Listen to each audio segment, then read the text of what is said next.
And so, the difference in the timeline that was on his where it pinged his phone, at Sonic, at Walmart, he actually didn't, he didn't make it to Forest High School till around noon. So that's just, I guess that was our main concern, was after, we had to pay for the death certificate. He didn't turn one over to us. And the time of death was the time that he was passing by their house. And I'm not. There is no time of death. There's that, and if you're looking at a death certificate that's got a time of death on it, there is absolutely no way that anybody could put an exact time of death on. I don't care who they are, and I don't mind telling you that. Okay. There is that. Certainly, there's no way that they could make a determination. Tell me what time is on the certificate. 11 o'clock. And who would have put 11 o'clock on? Who put that on there? I just ordered it off the Vita check through the state. What I'm saying is who signed off? And they said that West Carroll had to have done the time of death. West Carroll, as in who? The coroner's office. No, absolutely false. Absolutely false. There's absolutely no way that any human being on this earth could say that she died at 11 o'clock. And listen, I hate to even be speaking in this tone of voice, but you're asking me here, and I'm just telling you point blank, okay?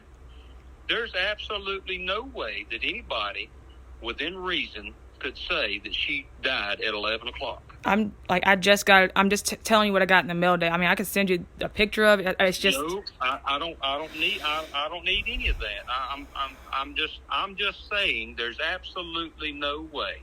And if you go line up 10 professionals that are in this same business, all 10 of them are going to tell you there's no way within a reasonable amount of time that somebody could say she died at 11 o'clock. It could have been 10 o'clock. Right. It could have been 1 o'clock. So a 2-hour variance in y'all's mind is a big deal. Right. Am I right or wrong? Right. I mean, I completely agree with that, without a doubt. Okay. So to be able to say that she died at straight up 11 o'clock and to compare that to a phone ping, that's ludicrous. I mean, and you told me y'all hired an attorney and a private eye. So well, that's my brother. Like I said, that's totally different. That's why I asked you to call me away from family, because he's approaching it a way different way than I am. I mean, well, and so if he's gone to the length to do that, hey. And I couldn't tell you anything else about it because, like I said, I had to distance myself for my own sanity. I understand. I mean, if that makes any sense whatsoever. So, but again, if I were looking at that death certificate and it said 11 o'clock, right? My first question would be, who determined that time? Did you determine that? I'm gonna go grab it real quick. Let me see who it's. I just want to see who it's signed by. Hang on.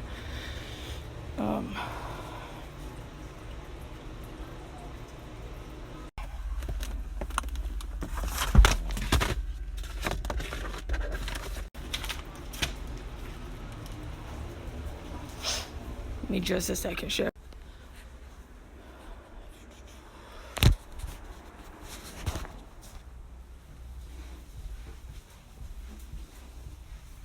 At best, and listen, you just send that to me later. I finally put my hands on it.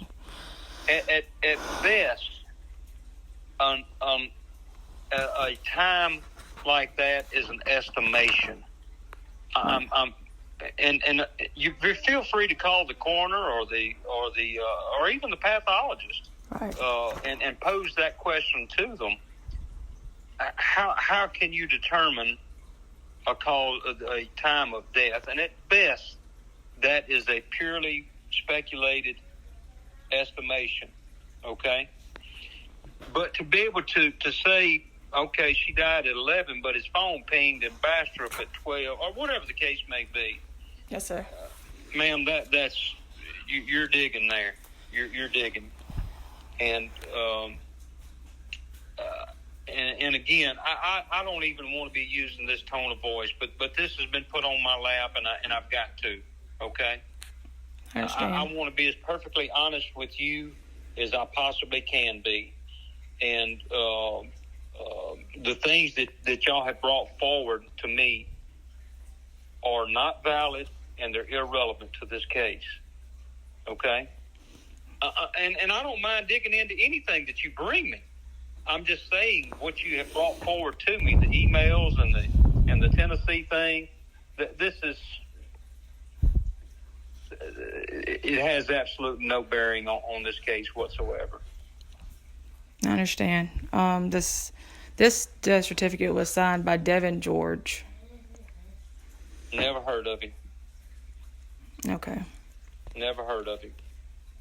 Is it? It says state registrar. Okay, that's going to be somebody with the state that has received and signed off on that death certificate. That's not anybody with my office. That's not anybody in the to do with the coroner. That's going to be a clerk somewhere in a office that has received that report and has stamped it as being the official whatever, yada yada yada, whatever. Right. You know, it was another point I was going to make here, but I'm completely lost. It says the certifier was Lewis Carter. Lewis Carter is the coroner. Okay. Lewis Carter does not establish a time of death. Lewis Carter does not establish a cause of death. Okay? Those are all things that the pathologist and the doctor that does the autopsy does. Gotcha.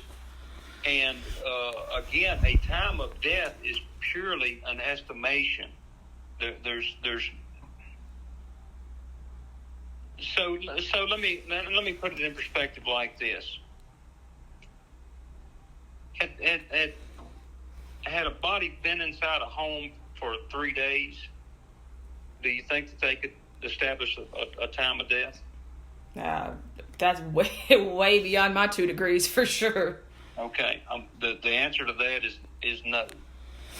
So the same principle applies to this case. Within reason, you could say,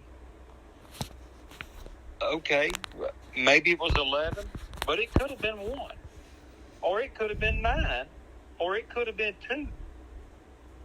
There's absolutely no way without a witness to witnessing that. There's absolutely no way that you could say it was 11 o'clock. There's not. Okay, so